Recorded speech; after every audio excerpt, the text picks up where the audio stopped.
Hello friends, welcome to bliss cinemas. இன்னைக்கு நம்ம Tamil டப்பிங்ல release ஆயிருக்க கல்யாண கலாட்டா படம் எப்படி இருக்குன்னு பார்க்க போறோம். வாங்க வீடியோக்குள்ள போகலாம். இந்த படம் பார்த்தீங்கன்னா 2016 ரிலீஸ் ஆன அடோரகம் படத்தோட அபிஷியல் தமிழ் டப்பிங் வெர்ஷன் தான் இது. இப்போ இந்த படத்தோட கதையை பத்தி பார்க்கலாம். நம்ம ஹீரோ பேர் அர்ஜுன். ரொம்பவே ஜாலியா ஹாப்பியா இருக்க ஒரு பையன் வீட்டுக்கு தெரியாம நீலவேணி அப்படின்றவங்கள கல்யாணம் பண்ணிடுறான். அது நம்ம ஹீரோட அப்பாவுக்கு தெரியவே தெரியாது. ஒரு கட்டத்துல பாத்தீங்கன்னா நீலவேணி அவங்க பிரதரோட சண்டை போட்டுக்கிட்டு தனி வீடு பார்க்கணும் அப்படின்ட்டு நம்ம ஹீரோ வீட்டோட மாடி போர்ஷன் வாடகைக்கு எடுத்துறாங்க. அப்ப நம்ம ஹீரோ வேற வழியே இல்லாம அவங்க ஃப்ரெண்ட நம்ம ஹீரோயினோட ஹஸ்பண்ட்னு சொல்லிடுறாங்க. அதுக்கப்புறம் இந்த படத்துல என்னென்ன சுவாரஸ்யமான சம்பவங்கள் நடக்குது, கடைசியில என்னதான் ஆச்சு அப்படின்றத ரொம்ப காமெடி கலந்து சொல்லியிருக்க படம் தான் இது. இப்போ இந்த படத்தோட பாசிட்டிவ் நெகட்டிவ் பத்தி பார்க்கலாம். பாசிட்டிவ் கண்டிப்பா ஸ்டோரி பிளாட்டை சொல்லலாம். இந்த ஸ்டோரி பிளாட்டே பாத்தீங்கன்னா ஒரு காமெடி படத்துக்கு என்ன ஸ்டோரி பிளாட் வேணுமோ அது ரொம்ப நீட்டாவே கொடுத்திருக்காங்க. இந்த படத்தோட மிகப்பெரிய பாசிட்டிவ் பாத்தீங்கன்னா நம்ம ஹீரோவோட அப்பாவை நடிச்சிருக்கவர் தான். ஒரு தரமான பெர்ஃபார்மன்ஸே கொடுத்திருக்காரு. அவரை வச்சு பண்ற காமெடி பொசிஷன்ஸ்லாம் அல்டிமேட்டா இருக்குன்னே சொல்லலாம். அவங்க எக்ஸ்பிரஷன் டைமிங்னு கலக்கியிருக்காங்க. நம்ம ஹீரோ பார்த்தீங்கன்னா சூப்பரா இருக்கு. படத்துல அவங்களுக்கு கொடுத்துற ரோலை ரொம்ப நீட்டாவே பண்ணி கொடுத்துருக்காங்க. நம்ம ஹீரோயின் ஹோம்லி லுக்ல கொஞ்சம் டல்லா தான் இருக்காங்க.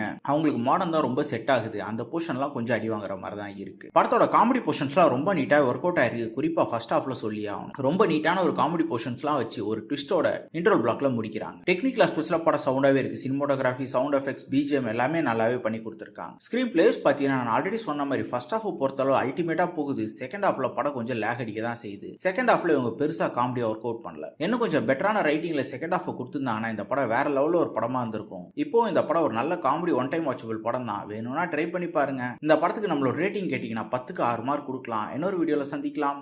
தேங்க்யூ.